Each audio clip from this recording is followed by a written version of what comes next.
Добрый вечер. На канале Абхазского телевидения информационный выпуск Амшек Шара. Сегодня президент Рауль Хаджимба встретился с общественностью Гудаутского района. Глава государства выступил с оценкой социально-экономической ситуации, политических событий за последнее время, а также ответил на вопросы участников встречи.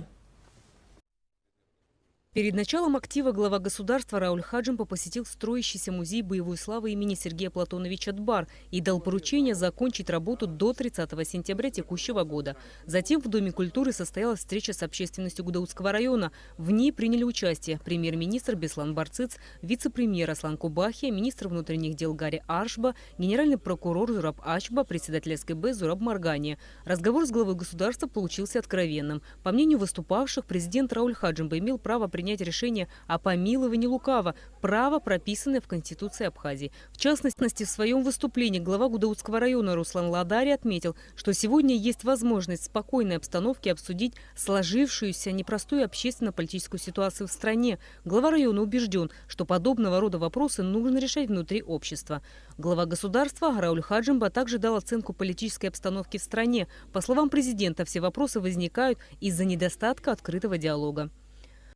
Харехабра яиз абарт вимшхомш район курана айцавираку имя пахку иззку аказацко хаджлар ирейл харкартипш ярбану хтусу хунткар рана я приайга абартамшку имя писваз иззхаз ханиза пхазо казацко хайцавира маджу хайлухара рацахи воутосстухан хзалунге Ариу яцвер, ариу яцвер. Дашадру яцвер, уравию хада хтудзам зыштохой. Хара абрихана умц. Амия абра афят шзахчавюз зеге шгузыбылва абри амия ханукумла. Хаджлар адзыкна рыхацара езгоуску ханрыламга. Хара унткар зыргылой сахя хаудзу. В специальной части мероприятия жители задали главе государства интересующие их вопросы. Рената Шака, Алексей Гухава, Тимур Гугохи, Абхазское телевидение.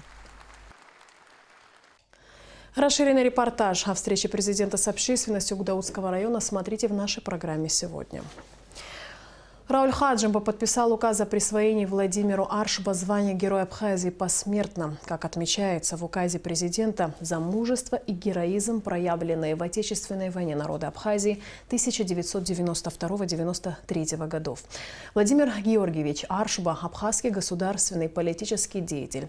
Один из создателей абхазской армии, генерал-лейтенант, скончался 16 января на 59-м году жизни. Накануне распоряжением президента была создана государственная комиссия по организации похорон Владимира Аршба. Комиссию возглавляет премьер-министр Беслан Барцыц. Как сообщает Госкомиссия, гражданская панихида состоится в субботу 20 января в Сухуме в Доме учителя. Траурный митинг прощания с Владимиром Аршба начнется в 13 часов дня. Как мы уже сообщали, 17 января в селе Кындага Чемчирского района в результате короткого замыкания произошел обрыв воздушной линии электропередачи 220 киловольт от Чемчира, что послужило причиной аварийного отключения электроэнергии. По информации пресс-службы, большая часть республики осталась без электроэнергии. На место аварии незамедлительно выехали рабочие бригады и руководство РУП Черноморэнерго. Сложность аварии была очевидна. Вот почему на ее локализацию ушло более 10 часов. Накануне работы велись до 9 вечера, так как ремонтировать линию в ночное время суток не представлялось возможным. В четверг с 6 утра ремонтные работы продолжились. На данный момент проблема устранена, сообщили в пресс-службе Черноморэнерго. Бывший председатель Нацбанка Абхазии Даур Барганджи освобожден из-под стражи в зале суда в Москве. Об этом российским СМИ сообщила его адвокат Марина Чижова. Даура Барганджи задержали в 2017 году после того, как актер Владимир Этуш обвинил его в мошенничестве. Тверской суд Москвы должен был рассмотреть ходатайство следствия о продлении ареста Барганджи, но суд оставил без рассмотрения просьбу следствия, так как она была отозвана. Как сообщила Чижова, ее подзащитный выполнил свое обязательство перед актером. Этушем, поэтому продолжение преследования ее доверителя незаконно. Еще в ноябре 2017 года супруга Владимира Этуша сообщила, что им полностью вернули все деньги.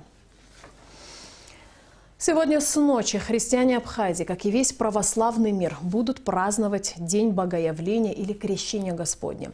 Это один из главных церковных праздников года. В Сухумском кафедральном соборе, как и во всех действующих храмах республики, состоятся богослужения, отслужат всенощную, а за полночь начнется Великая утренняя литургия.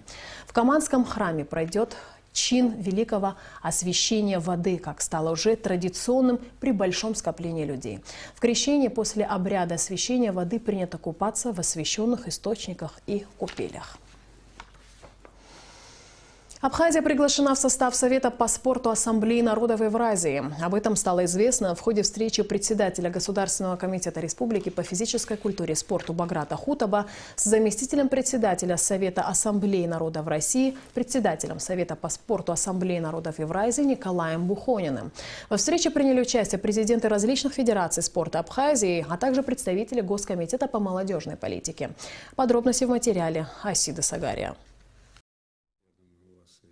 Председатель Совета по спорту Ассамблеи народов Евразии Николай Бухонин рассказал на встрече о деятельности Ассамблеи народов России, пригласил нашу республику войти в состав Ассамблеи. И если правительство Абхазии поддержит эту инициативу, в Ассамблею войдут представители различных национальностей, проживающих на территории Абхазии. Это даст возможность нашей республике совместно с Ассамблеей проводить различные мероприятия, спортивные соревнования, матчевые встречи и даже фестивали танцев народов Кавказа, что, по его словам, способствует укреплению дружбы между народами постсоветского пространства.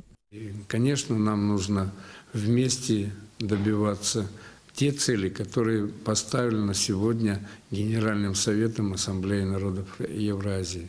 Я сегодня публично заявляю перед всем народом Абхазии, мужественным, смелым, разумным, что мы готовы принять, протянуть руку дружбы и принять в Ассамблею народов Евразии ваше независимое государство. Сама ассамблея, как рассказал Бухонин, была создана 18 лет назад указом президента России. В первые годы ее возглавлял инициатор создания ассамблеи, большой друг Абхазии Рамазан Абдулатипов.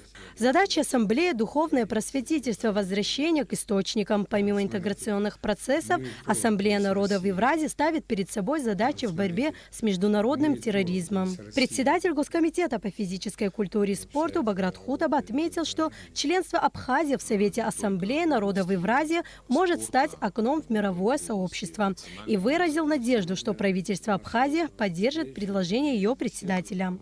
Основной у нас лозунг не только в России и в Абхазии – это здоровье нации, здоровье поколения.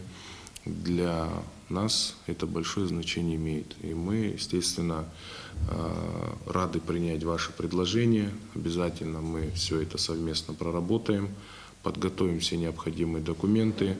Более подробнее мы все еще раз согласовывать будем с руководством Республики Абхазия.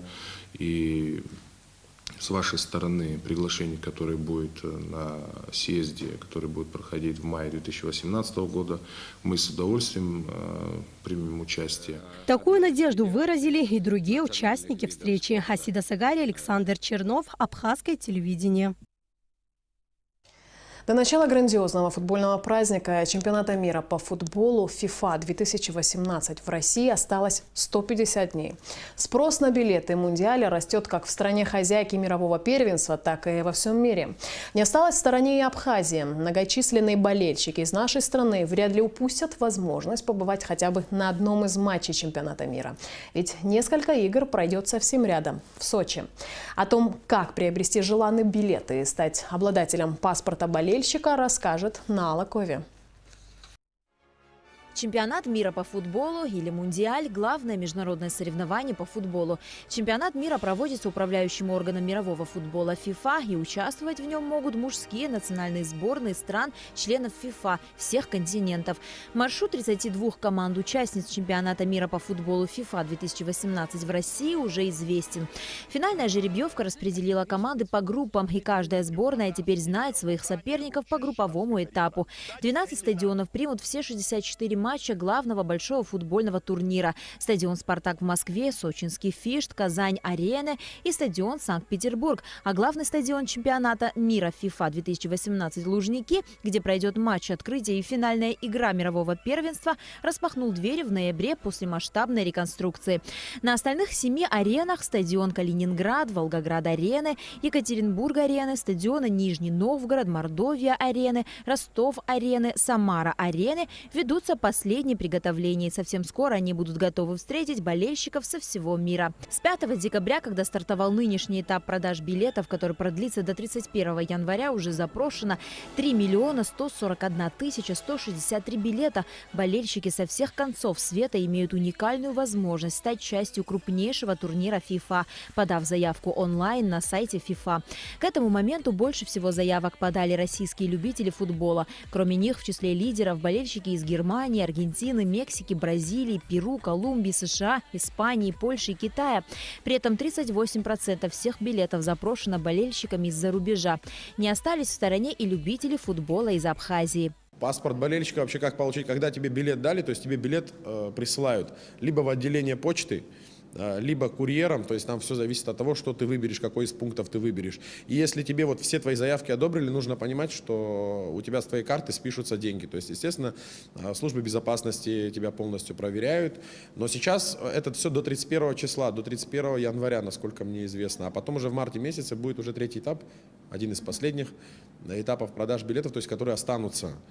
Естественно, организаторы чемпионата мира, они должны будут оставить определенную квоту билетов, которые будут в свободном доступе к покупке. Там начнется главный ажиотаж, то есть там люди реально будут прям стараться покупать. Главное купить хотя бы один билет, чтобы оформить паспорт болельщика. Если ты будешь без билета, то ты не сможешь оформить никакой паспорт. Приобрести билеты можно только на сайте fifa.com билет. Если количество заявок, поданных к 31 января 2018 года, превысит число доступных билетов, билеты будут распределяться путем случайной жеребьевки. Болельщики получат уведомление о результатах жеребьевки не позже 12 марта 2018 года. Заявку можно подать в любой момент, даже в первый или в последний день текущего периода продаж. У всех заявок будут равные шансы, независимо от даты подачи. На Алакове, Абхазское телевидение. Ну и в конце выпуска прогноз погоды. По сообщению Гидрометцентра, завтра в Абхазии ожидается облачная погода, ливневый дождь. Температура воздуха ночью плюс 4-9, днем 8-13 тепла. Температура моря плюс 10.